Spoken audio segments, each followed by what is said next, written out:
Morfología.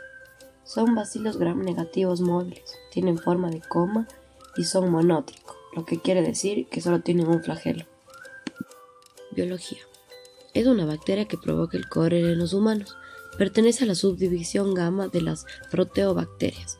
Hay dos cepas principales del Vibrio cholerae, clásica y el TOR, y numerosos serogrupos. Virulencia. Los factores de virulencia son adhesinas que poseen pili-TCP corregulados con la toxina, antígeno somático O, un pirógeno del lipopolisacárido, antígeno H, del flagelo, antígeno proteico que permite el establecimiento de la bacteria en la mucosa del intestino delgado. Hemolicinas, en el biótico de TOR, neuraminidasa, exotoxina, la toxina colérica principal en el factor de virulencia. En cuanto a la epidemiología mundial, el cólera es una enfermedad producida por la bacteria Vibrio cholerae. Es una enfermedad infectocontagiosa causante de una serie de pandemias mundiales. Sin embargo, el serotipo 01 es el responsable de la mayoría de las ya mencionadas pandemias mundiales, con una mortalidad significativa en los países en vías de desarrollo. Estos microorganismos se encuentran principalmente en mares y ríos de todo el mundo, por lo que es un microorganismo de distribución universal que se propaga por el consumo de agua y alimentos contaminados. Además, la reproducción de la bacteria aumenta considerablemente durante los climas cálidos. Por otra parte, según la OMS, cada año se producen aproximadamente de 1.3 a 4 millones de casos y 21.000 a 143.000 muertes por cólera en todo el mundo.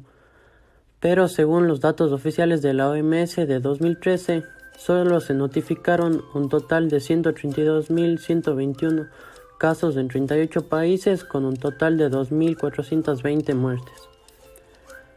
Sin embargo, para el 2016 solo el 54% de los casos se registraron en África, en donde del 2001 al 2009 se registraron en este continente más del 90% de los casos mundiales totales. Además, se han notificado un 32% de los casos en América, principalmente en República Dominicana y en Haití, y el otro 13% de los casos se notificaron en Asia. En cuanto a la epidemiología nacional, se informó el primer brote de cólera en marzo de 1991 en la provincia del Oro. Junto a esta, las provincias más afectadas fueron Guayas y Los Ríos. Se estima que hubieron 682 casos confirmados de cólera durante la epidemia de 1991 y 6 años después, en 1998, se informó nuevamente de un rebrote en la provincia de Loja, lo que causó nuevamente una epidemia nacional, dejando alrededor de 324 casos confirmados de cólera. Si bien en Ecuador no han habido registros últimamente de cólera, la OMS aún considera al cólera como una amenaza global.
Ahora vamos a hablar sobre su ciclo vital, que este se caracteriza primero por el ingreso de la bacteria al huésped por ingestión de agua y alimentos contaminados.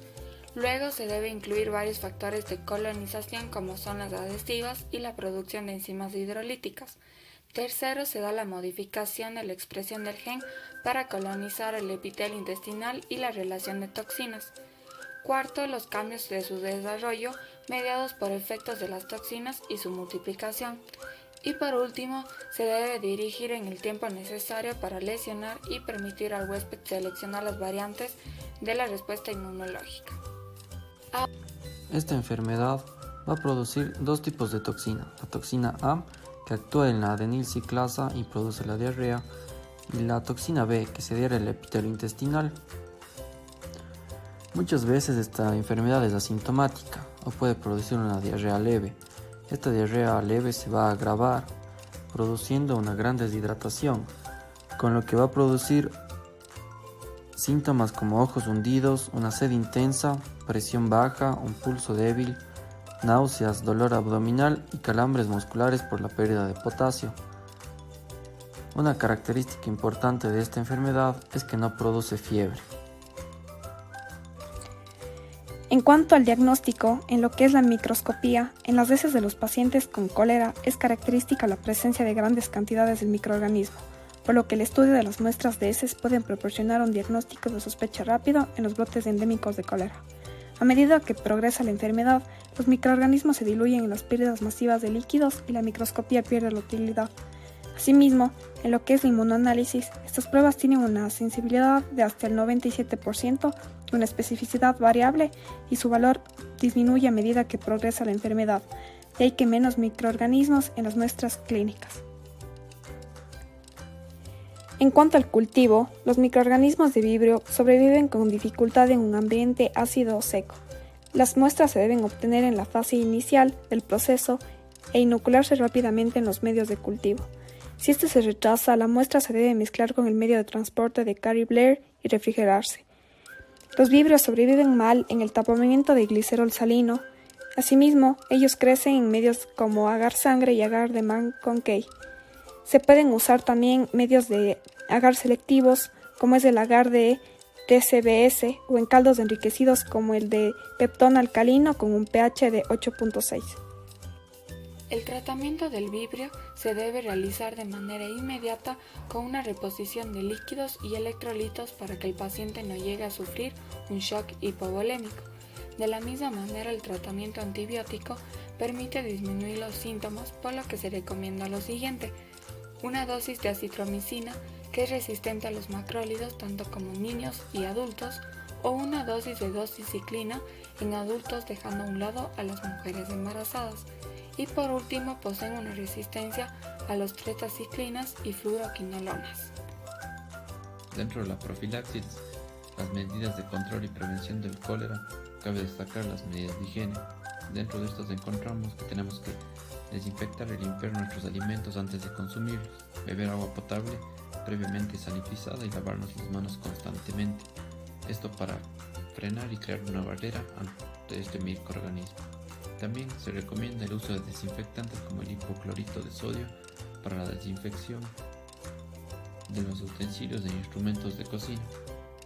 Es importante aclarar que existe una vacuna actualmente para el cólera, pero esta no es recomendada por la OMS y diferentes organismos de salud internacionales, puestos que tiene una eficacia de solo entre el 50 y el 70%, y esta dura de solo entre 2 a 4 meses.